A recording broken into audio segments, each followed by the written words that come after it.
નિર્મળ ગુજરાત અંતર્ગત કેશોદના પૂર્વ વિસ્તારની જનતાનો LED લાઇટથી ઝળહળતા પોલ ડિવાઈડરમાં સુશોભિત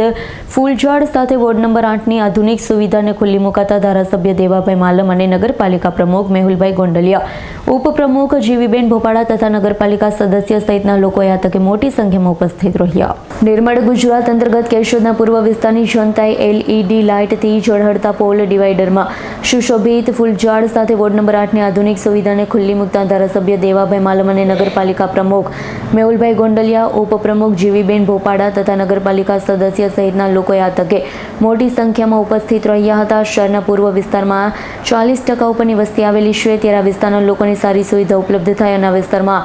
લાઇટ, ફૂલ, ઝાડ અને સારા માર્ગથી વિસ્તારની સુંદરતામાં ચાર ચાંદ લગાવી શકાય તેવી સુવિધા ઉપલબ્ધ કરાવવા માટે પણ શહેરના લોકોએ સ્થાનિક ધારાસભ્ય અને નગરપાલિકા પ્રમુખોનો આ તકે આભાર વ્યક્ત કર્યો છે. નિર્મળ ગુજરાત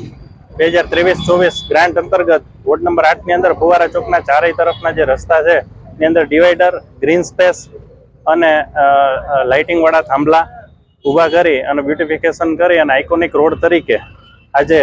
માનનીય અમારા લોકલાડીલા ધારાસભ્ય શ્રી દેવાભાઈ માલમના વરદ હસ્તે અને નગરપાલિકાના પ્રમુખ શ્રી મેહુલભાઈ ગોંડલિયા અને ઉપપ્રમુખશ્રીના અને તમામ સદસ્યશ્રીઓના ઉપસ્થિતિમાં આ લોકાર્પણ કરીએ છીએ અને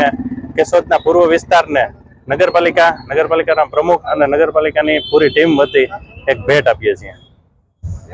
રાવલિયા મધુનો રિપોર્ટ, S9 ન્યૂઝ, જૂનાગઢ. અમારી તમામ માહિતીથી અપડેટ રહેવા માટે જોડાયેલા રહો S9 ન્યૂઝ સાથે.